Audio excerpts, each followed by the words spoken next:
what Stuart did during his playing days, and of course over the last 15, 20 years that he's been part of the coaching unit, he's made a significant impact.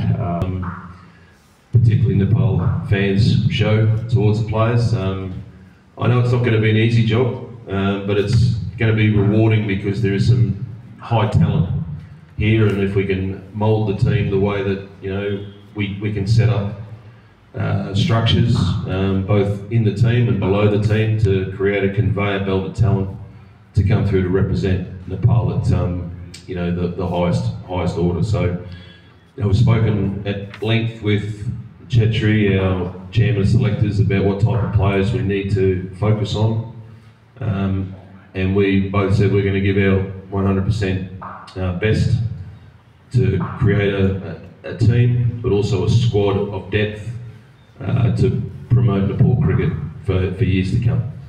Thank you.